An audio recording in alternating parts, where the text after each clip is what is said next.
So do you want to start talking about the historical relationship? Sure. So the Iranian Revolution happened in 1979. What happened was the Shah of Iran was overthrown by the very Muslim Islamist Khomeini. They wanted to establish a religious state with Sharia law, where the head of state, Khomeini, was both the head of the religion and the head of the state. That was in 1979.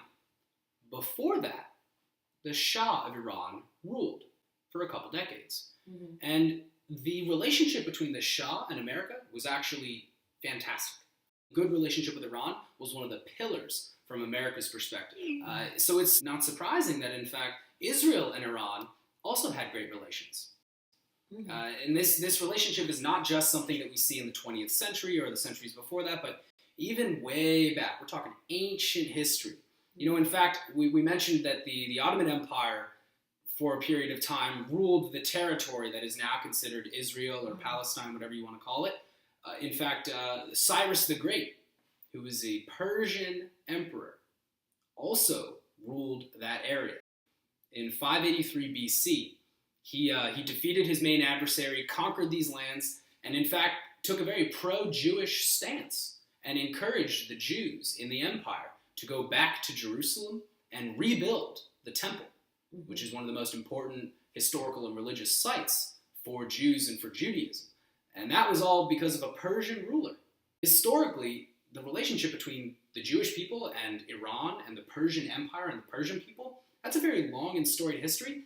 And it's only really recent that it's been one of aggression, of anti-Semitism. I mean, you look back at Ahmadinejad, that was very anti-Semitic. But historically speaking, I mean, Jews have lived in what we would call Persia or Iran. They've lived there for centuries. I remember reading Iran in the Middle East, in the region, after Israel, has the most amount of Jewish population.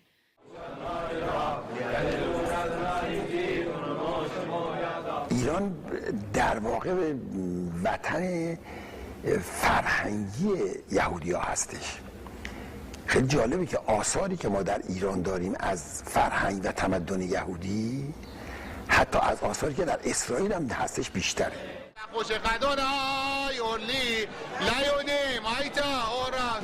Synagogue board member Robert Halder believes the Islamic Revolution of 1979 was good for their faith.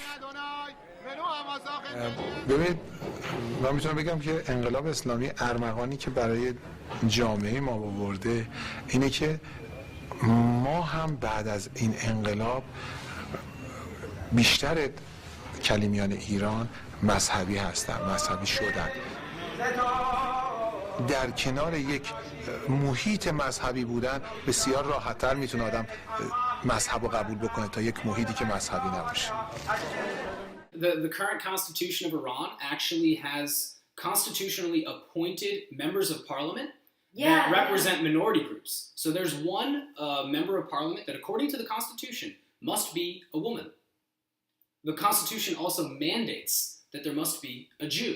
You know, it's a story, it's a whole part of Iran that we don't actually consider. Yeah, so I think what we're sort of getting at is the difference between government relations and popular relations. Yeah. Just because you happen to be born in Israel or you happen to be born in Iran, that doesn't mean you have this automatic hatred for the other.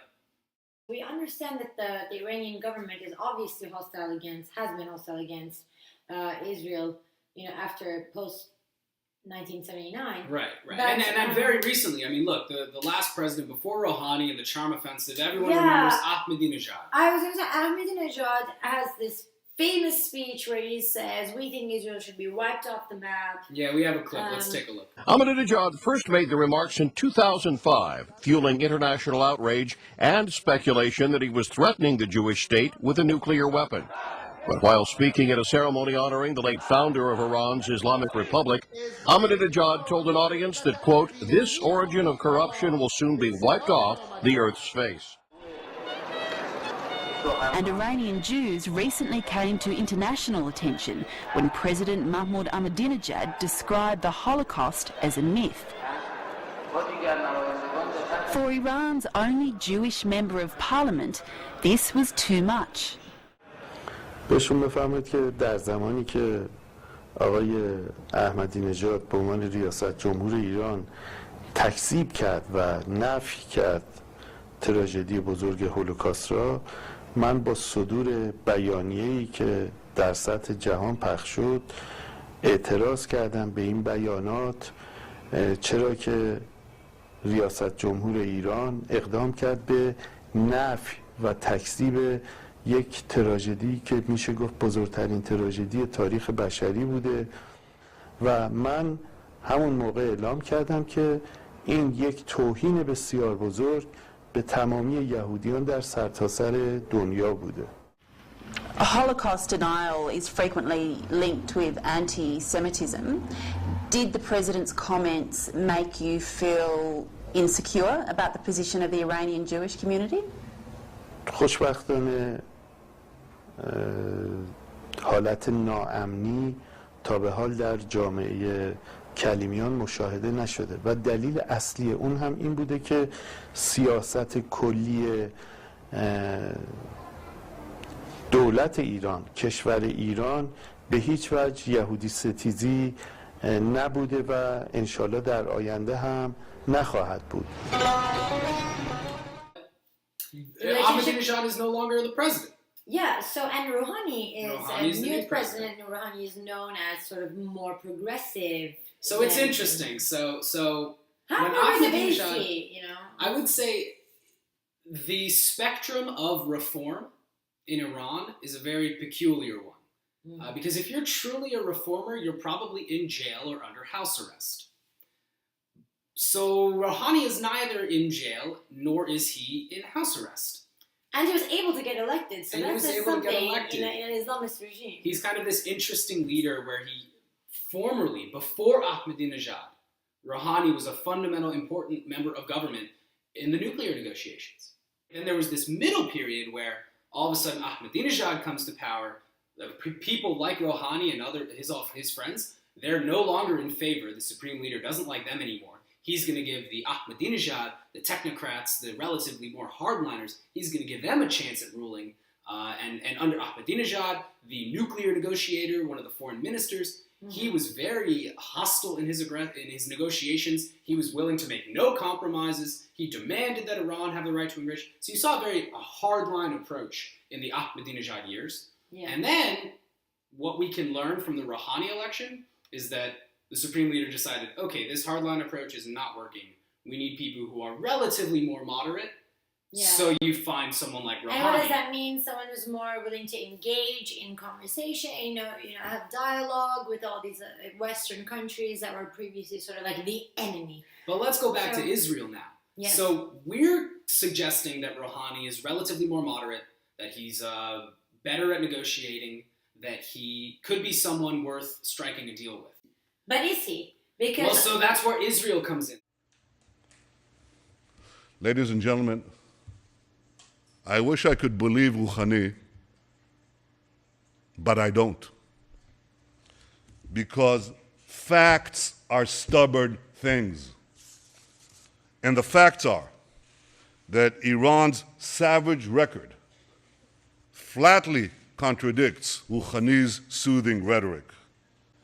Iran was caught red-handed, secretly building an underground centrifuge facility in Natanz. And then, in 2009, Iran was again caught red-handed, secretly building a huge underground nuclear facility for uranium enrichment in a mountain near Qom. Rouhani tells us not to worry. He assures us that all of this is not intended for nuclear weapons. Any of you believe that?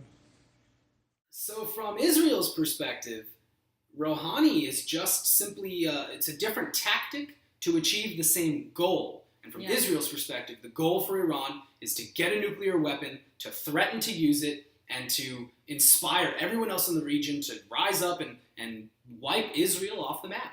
if one side has such a perception, I would feel like there is really no way that two countries can have reconciliation in any way. Well, I would bring it back to the 1979 Camp David Accords. You know, prior to signing those accords and establishing relations between Egypt and Israel, people said the exact same thing. They said there's no way that Israel and Egypt could ever be friends. There's absolutely no way that this would ever happen. But it did. And since the agreement, there's been no issue between the two, really. Is Netanyahu right? There's a really good clip of the same guy, Rouhani, the one that everyone, or at least Americans, are so excited that, oh, Rouhani's a real reformer. I have a clip right here. Here's what he said about Israel recently. به هر حال در منطقه ما زخمی سالهاست بر بدن دنیای اسلام نشسته در سایه اشغال سرزمین مقدس فلسطین و قدس عزیز. Iran is the #1 supporter of Hezbollah, which is a terrorist organization that attacks Israel on a pretty regular basis.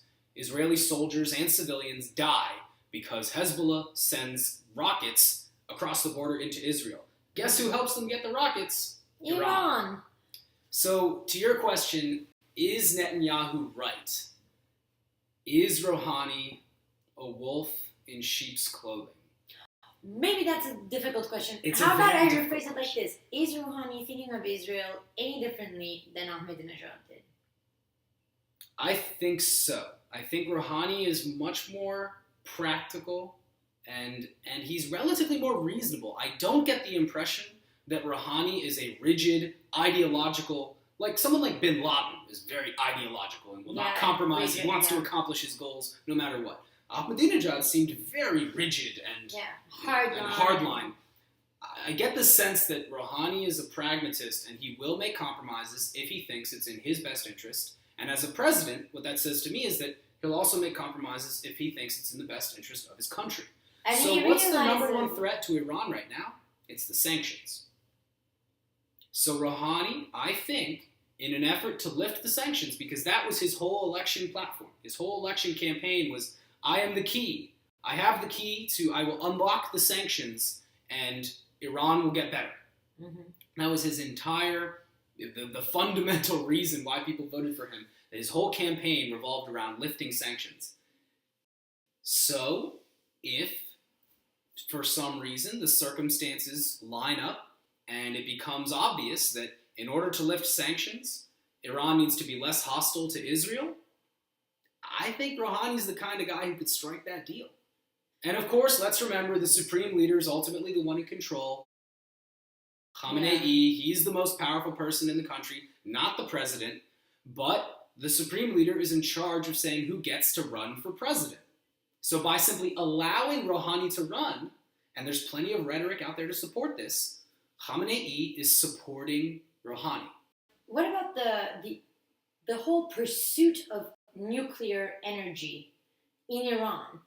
Isn't that in itself a threat to Iranian-Israeli relations? Isn't that like one of the big reasons not relations necessarily. are so bad? Not necessarily. So simply pursuing nuclear power is different from pursuing a nuclear weapon. Yes, but the Israelis argue that there's no difference with Iran, its weapons. Well, they don't argue that there's no difference. They just argue that Iran is trying to deceive the international community to stall and delay for as long as possible to eventually get a nuclear weapon. Yeah, so in their perception, as long as Iran continues to press for a nuclear program, that's going to mean that they're going for nuclear weapons, and they're never going to trust.